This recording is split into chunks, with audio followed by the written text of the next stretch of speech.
추석 연휴 되면은 여러분도 잘 아시겠지만 영적 싸움이에요. 그렇죠?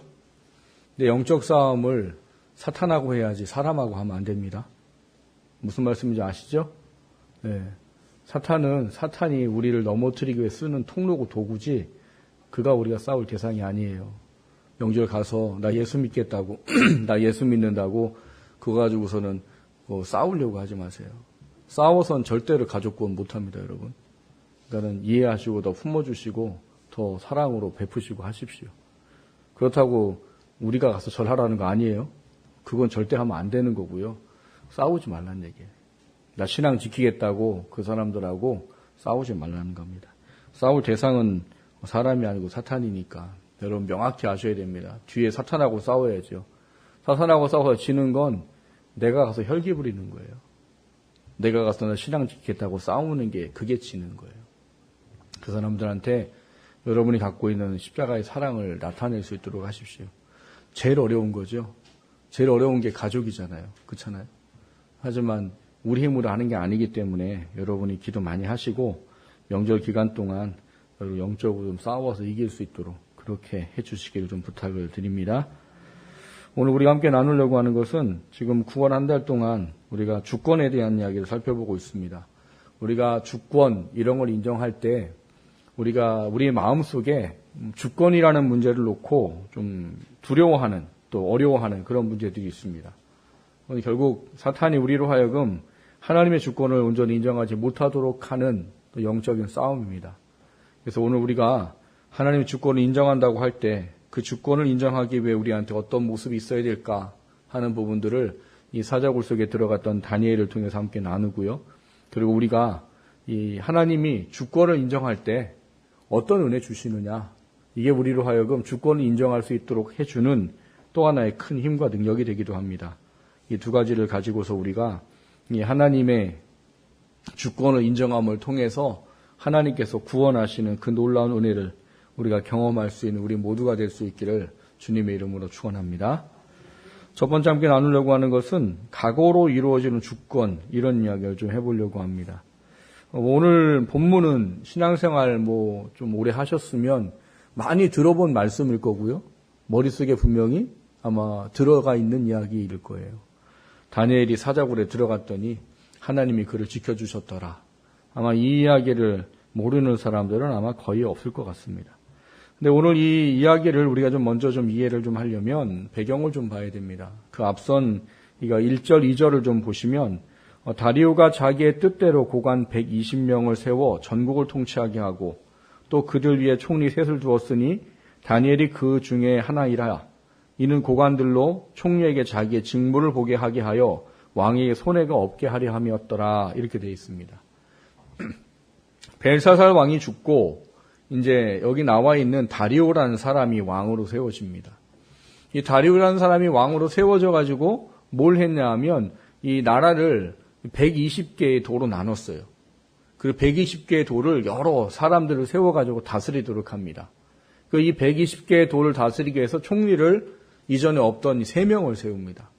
그러니까 총리 3명을 세워가지고 모든 걸 다스리게 되는데 문제는 이제 이 총리들 중에 이 총리를 또 관할하는 사람을 세웠어요. 3절을 보면 다니엘은 마음이 민첩하여 총리들과 고관들 위에 뛰어남으로 왕이 그를 세워 전국을 다스리게 하고자 한지라 이렇게 되어 있습니다. 그러니까 총리 셋 중에 누가 들어있어요? 다니엘이 들어있어요. 근데 다니엘을 이 다리오 왕이 뭐를 세웠대요? 이 두 사람을 관할하고 전국을 다스리는 주관자로 다니엘을 세웠다는 거예요. 제가 다니엘을 시작하면서 계속 말씀을 드렸듯이 이거 진짜 놀라운 은혜예요. 왕이 바뀌고 왕조가 바뀌는데 총리를 계속한다? 이거는 불가능한 역사적인 이야기예요. 근데 하나님이 그럴 때마다 어떤 사건들을 만들어 가시고 하나님의 주권 아래 다니엘을 그 왕들이 총리로 세우도록 하십니다. 물론 하나님이 이후에 이를 위해서 이 다니엘을 총리로 세우시는 것이지만 어쨌거나 이 총리를 세우는 일을 통해서 다니엘을 하나님께서 이 나라를 다스리는 사람으로 세웠단 말인 거죠. 근데 문제는 이제 2명과 나머지 이제 고관들이 이제 마음이 별로 좋지 않은 거예요. 쉽게 말하면 이런 거잖아요. 어떤 사람이 이제 회사를 세웠어요. 회사를 세워가지고 이제 사원들을 모집했을 거 아니에요? 사원을 모집을 했는데 거기엔 누구도 있어요. 친척도 있고, 다른 사람도 있고 이렇게 있는 거예요. 그럼 친척이 있고 이러면 대부분 이 생각이 어떻겠어요? 친척들이나 이런 형제들이나 이런 사람을 조금 이 고위직에 세우고 이렇게 해야 되는 게 맞는 거잖아요. 근데 이놈의 사장이 어떻게 한 거예요? 친척들보다 다른 사람을 위로 세워놨어요. 그럼 사실은 인간은 그런 거지요. 이 사업을 세워가지고 자기를 일하게 해준 것만으로 사실 고마워야 해야 하는데 인간은 또 그렇지 않아요. 또 그러면 뭐가 생겨요? 불평과 원망이 생기는 거죠. 나는 친척인데, 나는 형제인데 어떻게 다른 사람을 나보다 높게 세우냐. 이게 또 이제 또 싸움거리가 되는 일이 생기는 거예요. 그런 얘기가 똑같습니다. 근데 갈대아 사람들이 화가 나기 시작한 거예요. 다리오 왕한테. 왜요? 다니엘은 누구라고 그랬어요? 포로로 잡혀온 그런 사람이에요. 이미 그 선대 왕부터 뭘 했어요? 총리를 했어요. 선대 왕이나 왕조가 다를 때부터 총리를 했던 사람이면 이 사람이 나중에 뭘 할 수 있다는 생각을 하냐 하면 반역할 수 있지 않을까. 그래서 원래 왕이 바뀌고 왕조가 바뀌면 뭐 한다고 그랬어요? 부족을 멸한단 말이에요. 일반적으로는. 왕권을 유지하기 위해서 그 부족을 멸합니다. 근데 이게 이해가 안 가는 거예요. 총리로 세운 것까지는 그래 이해하겠다 싶은데 문제는 뭐예요? 자기들을 그 사람 밑에서 관할받는 사람으로 세워버렸다는 거죠. 그래서 결국은 이 사람들이 뭘 계획하게 돼요? 다니엘을 없앨 계획을 세웁니다. 4절을 보시면 이에 총리들과 고관들이 국사에 대하여 다니엘을 고발할 근거를 찾고자 하였으나 아무 근거, 아무 허물도 찾지 못하였으니 이는 그가 충성되어 아무 그릇됨도 없고 아무 허물도 없음이었더라. 이렇게 되어 있어요. 자기네들이 어떻게 할 수는 없고, 그러니까 이 사람이 허물을 찾아서 왕한테 얘기하고 그걸 통해 뭐 하자는 거예요? 얘를 총리로 하면 안 됩니다. 이걸 이제 하기 위해서 얼마나 많은 사람들이 다니엘을 주시했겠어요. 총리만 2명이지요. 그 고관들이 전부 다 다니엘을 지금 원수처럼 여기고 있으니 다니엘의 일거수일투족을 정말 다 참관하고 조사하고 막 그랬을 거란 말이에요. 근데 워낙 이 사람이 하나님 앞에 신실한 사람이었기 때문에 아무 근거나 허물도 찾을 수가 없었습니다. 그래서 이 사람들이 포기를 했느냐? 포기하지 않았지요. 어떻게 했어요? 5절을 보시면 그들이 이르되 이 다니엘은 그 하나님의 율법에서 근거를 찾지 못하면 그를 고발할 수 없으리라 하고 그 사람을 넘어뜨릴 수 있는 방법을 이 사람들이 또 찾아냈지요. 그래서 매일 다니엘을 관찰하고 다니엘을 살펴보고 했더니만 그 사람들 말대로 하나가 딱 걸린 게 있었어요. 뭐가? 이 사람은 매일 예루살렘을 향하여 열린 창에 3번 기도하던 사람이더라는 거죠. 이게 딱 걸려지고 나니까 이제 이 사람들은 뭘 하는 거예요? 일을 꾸며야 되겠지요. 그래서 꾸민 게 이제 7절의 이야기입니다. 나라의 모든 총리와 지사와 총독과 법관과 관원이 의논하고 왕에게 한 법률을 세우며 한 금령을 정하실 것을 구하나이다. 왕이여 그것은 곧 이제부터 30일 동안에 누구든지 왕 외의 어떤 신에게나 다른 사람에게 무엇을 구하면 사자굴에 던져넣기로 한 것이니이다. 이렇게 말해요. 그러니까 이 말을 들었을 때 다리오 왕의 기분은 어땠을까요? 아주 기뻤겠지요. 왜냐하면 이 다리오 왕도요, 우리가 벨사살 왕처럼 온전한 왕으로 세워지기가 굉장히 늦은 이후에 세워집니다. 역사학자에 의하면 이 다리오 왕이 될 때가 60대다 정도로 봅니다. 60대. 그러니까 60대 그 나이가 들은 때에 왕이 됐어요. 그러니 이 사람들이 이 모든 사람들을 다스리고 주권을 행사하려니 이게 쉽습니까? 어렵습니까? 어렵지요. 근데 누가요? 이 신하들이 알아서 자기를 뭐로 세우고 있어요, 지금? 신처럼 세우겠다고 얘기를 하는 거란 말이에요. 왕이시여, 30일 동안 왕 외에 신에게든 누구에게든 절하면 그 사람 다 사적으로 집어넣읍시다. 가뜩이나 그 사람들을 마음을 사야 되는 다리오 왕인데 어떻게 해요? 그러니까 얼씨구나 얼타구나 좋고 뭐 한 거예요? 금령을 내려버린 거죠. 그래서 지금부터 30일 동안 나 외, 다리오 왕 외에 신에게나 모에게나 절하면 사자굴에 넣는다. 아예 규정을 해버렸어요. 그리고 땅땅땅 2장 찍어버렸죠. 그러고 나니까 이제 문제가 생긴 건데, 다니엘은 이 사실을 분명히 총리이기 때문에 알고 있습니다. 그리고 이것을 인해서 자기에게 주어지는 결과가 무엇인지도 다니엘은 이미 알고 있어요. 근데 이 모든 것을 알고 있는 이 다니엘이 왕한테 이런 이야기를 할 때 자기가 만약에 살고자 했다면 어떤 일을 해야겠습니까? 왕을 잠시 불러야지. 자기가 지금 최고 총리잖아요. 왕이시여, 잠시만 좀 이야기를 좀 하고 싶습니다. 그럼 뭘 해야 되겠어요, 가서? 왕이시여, 이러면 제가 이제 큰일 납니다. 아시잖아요. 왜냐하면 본문에 보면 다리오 왕은요, 이 다니엘이 하나님을 얼마나 잘 믿는지 알고 있는 사람이에요. 그래서 나중에 살펴보겠지만 너가 믿는 하나님이 너를 살리게 능하셨느냐, 이렇게 말하는 사람이란 말이에요. 왕 이러면 나는 정말 힘듭니다. 그러면 이 다니엘을 위해서 저녁도 안 먹고 금식하고 오락을 금했던 그런 왕이라면 어떻게 하겠어요? 그러냐? 내가 좀 생각이 짧았나 보다. 그래, 이거 안 할게. 이럴 수도 있단 말이에요.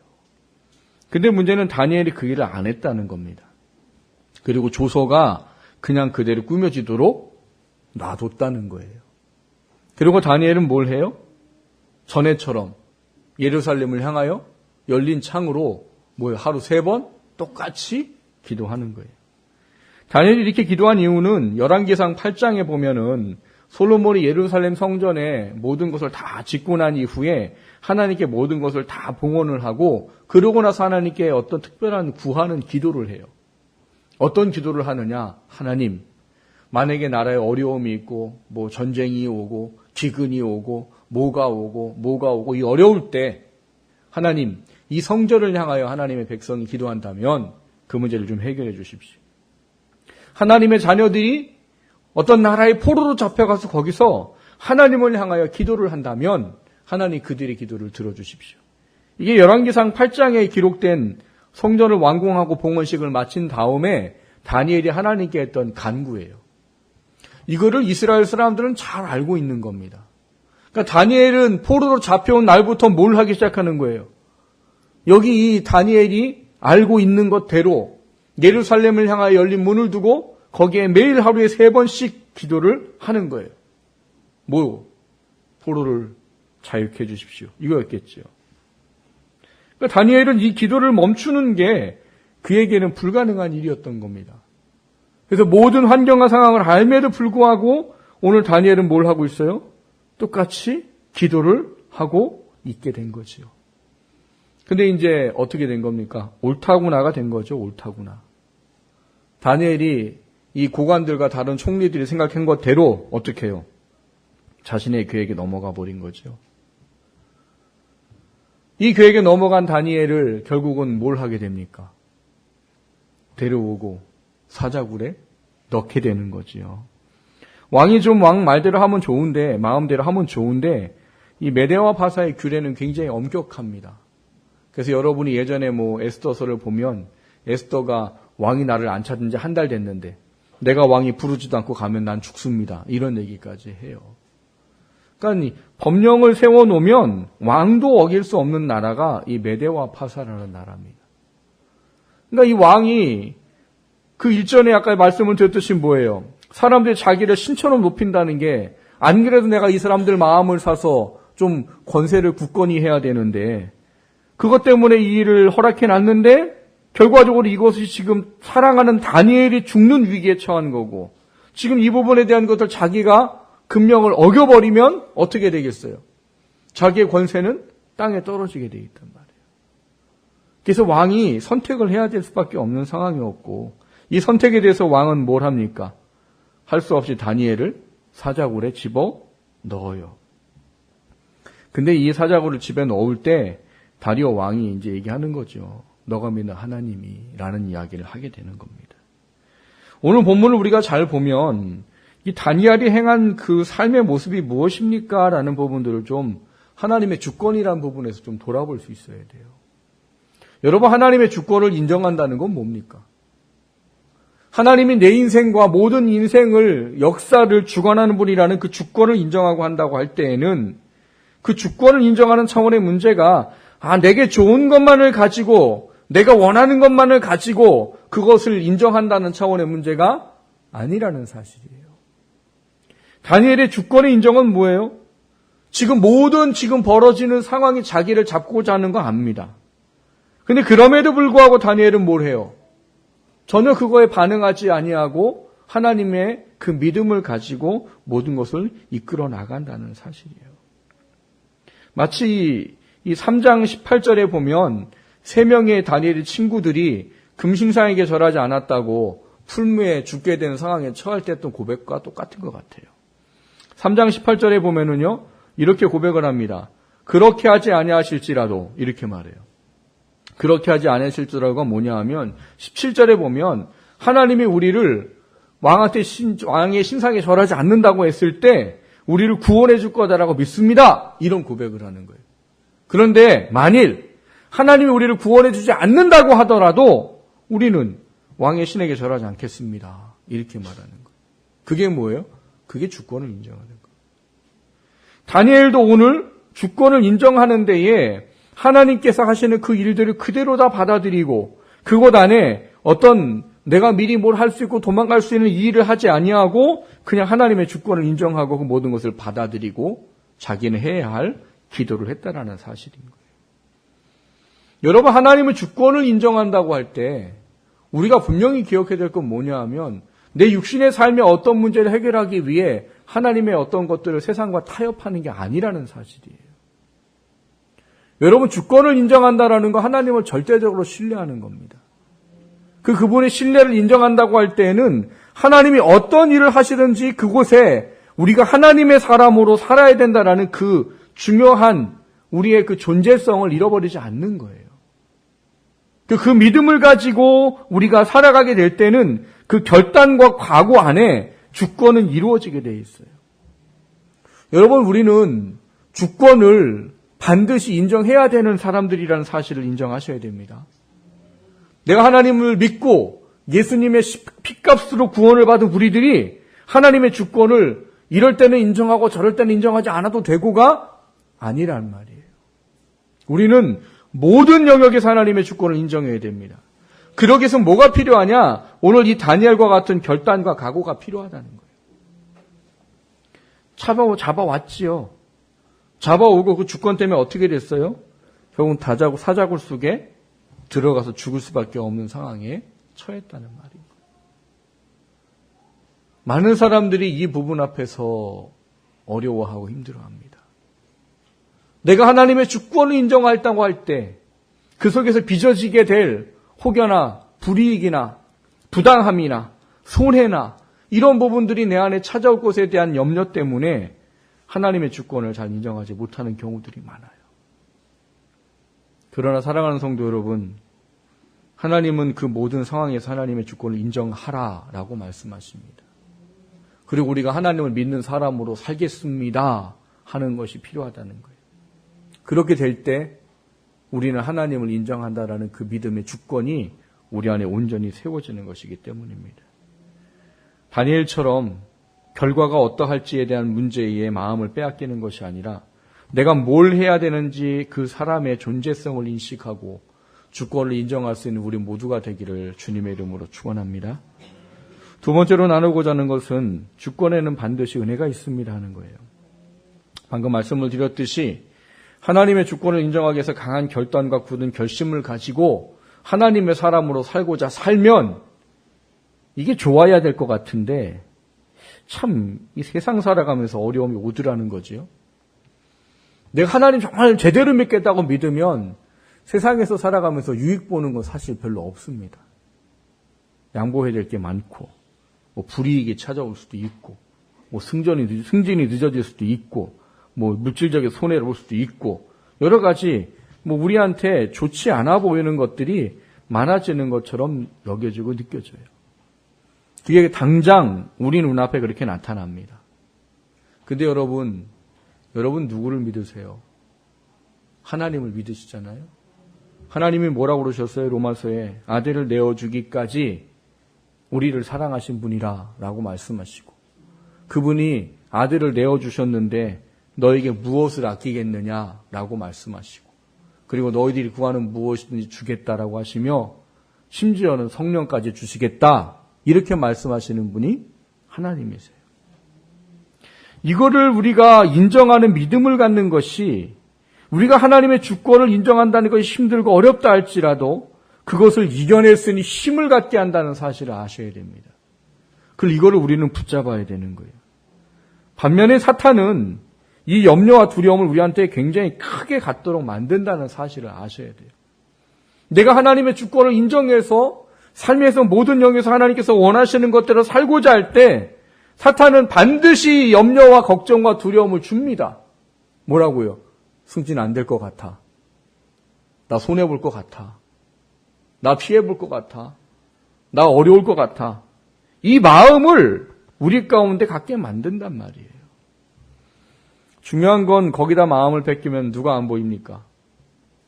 하나님이 절대로 안 보입니다.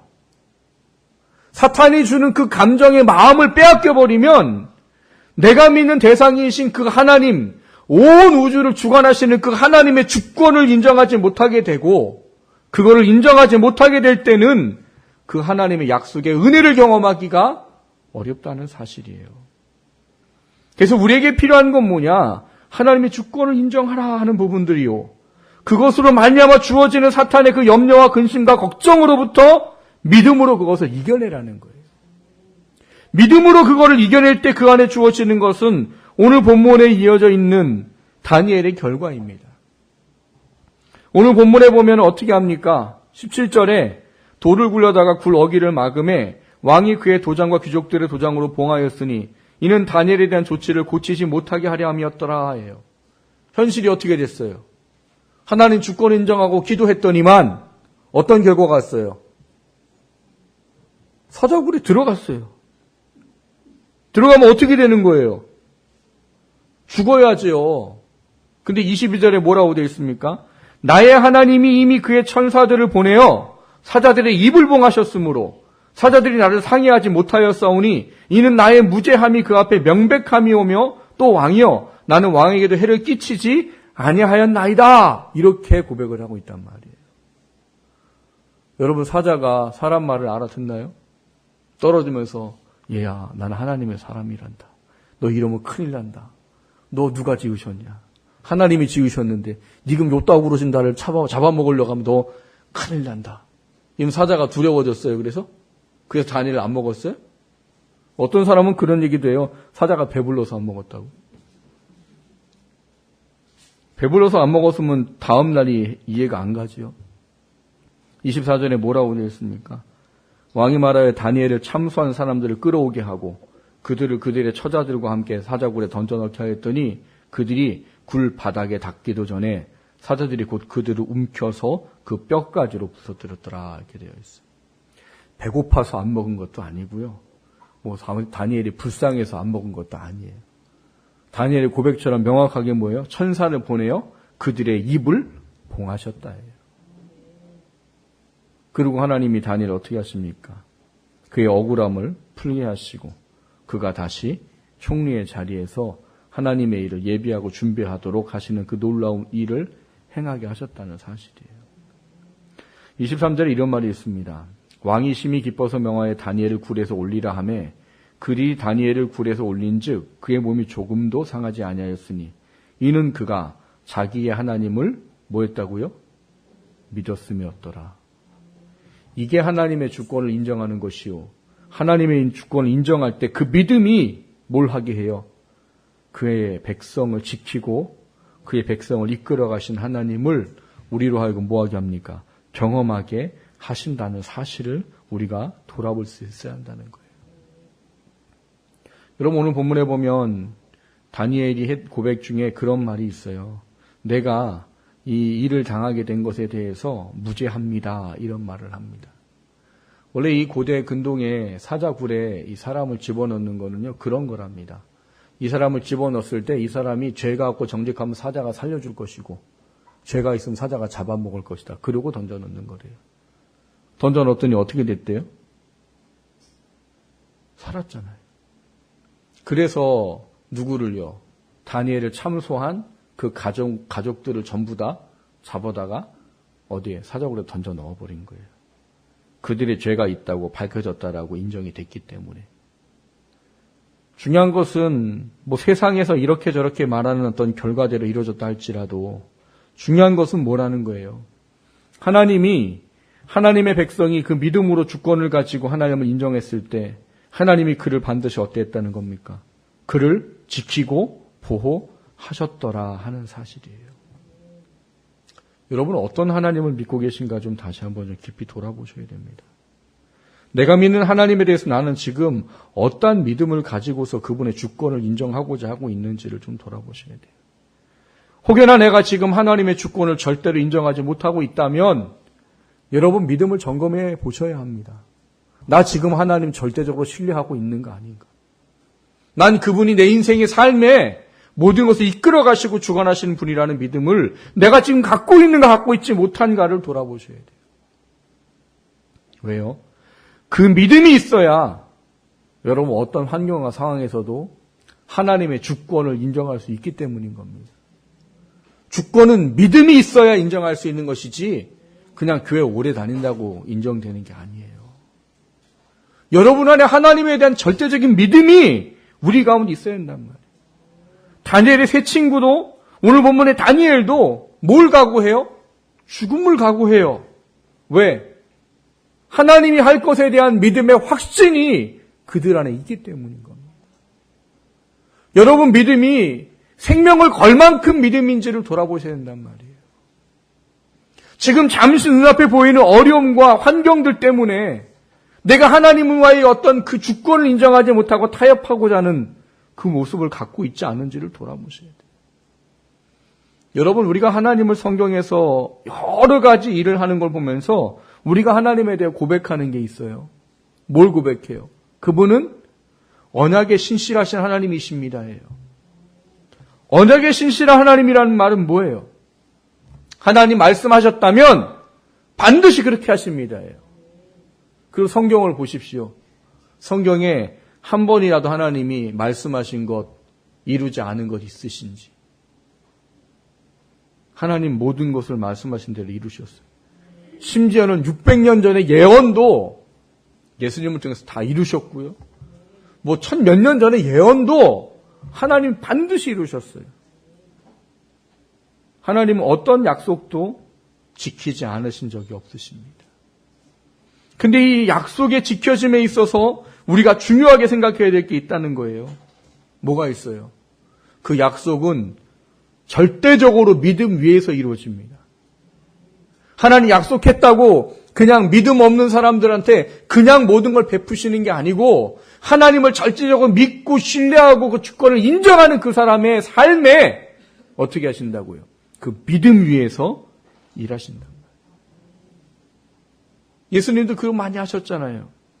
예수님 이 땅에 사역하실 때 많은 사람들의 병을 고치고 귀신을 내어쫓고 수없이 많은 일을 하십니다. 근데 그걸 하실 때 주님 그분이 밝히시는 게 뭐예요? 내 믿음이 너를 낫게 하였느니라. 내 믿음이 너를 구원하였느니라. 여러분 이 믿음이 없으면 절대로 하나님 주권 인정 못합니다. 그리고 여러분 하나님의 주권 인정 안 하면 여러분 삶에서 하나님 일 안 하십니다. 왜요? 하나님은 그 안에서 일하시는 분이기 때문에 하나님의 주권을 철저히 인정하는 삶에 일하시기를 기뻐하시는 분이시고 그리고 그들의 믿음 위에서 그 놀라운 은혜를 베푸신다는 사실이에요. 여러분 반드시 기억하십시오. 아들을 내어주기까지 우리를 사랑하신 분이세요. 그분이 여러분들에게 뭐가 아까우시겠어요? 뭐가? 그분이 여러분에게 뭘 안 해주고 싶으시겠냐고. 근데 그 일을 하려면 하나님 마음에 하나님이 원하시는 뜻과 기쁨이 세워져야 된다는 이야기를 돌아보십시오. 하나님의 주권을 인정하십시오. 어렵습니다만 인정하시는 게 우리의 삶입니다. 그리고 주권 인정하려면 절대적인 믿음을 가지셔야 돼요. 아, 내가 믿는 아버지가 반드시 이걸 하실 것이지. 그 믿음 없이는 주권의 인정이 안 되고요. 주권의 인정 안 되면 하나님 일하실 수 없습니다. 제가 늘 말하잖아요. 구원은 전적인 하나님의 은혜예요. 우리가 할 수 있는 게 아무것도 없어요. 하지만 삶에서 주어지는 은혜는 절적으로 우리 삶과 100% 연관되어 있습니다. 하나님 여러분 삶을 통해서 일하시는 분이란 말이에요. 주권 인정하는 거 기억하셔야 됩니다. 누가 뭘 줘요? 사탄이 근심, 염려, 걱정 줘요. 하나님 주권 인정하면 어렵고 힘들 것 같고 손해볼 것 같고 그거에 마음 빼앗기게 합니다. 근데 그 가운데 주권을 인정해 보세요. 그리고 하나님이 어떻게 일하실 것을 기대해 보세요. 그 믿음 위에 하나님 반드시 역사하십니다. 그 주권을 인정하고 하나님의 구원이 늘 우리 삶 가운데 품어지고 나타나는 그 믿음을 소유하는 우리 모두가 될 수 있기를 주님의 이름으로 축원합니다.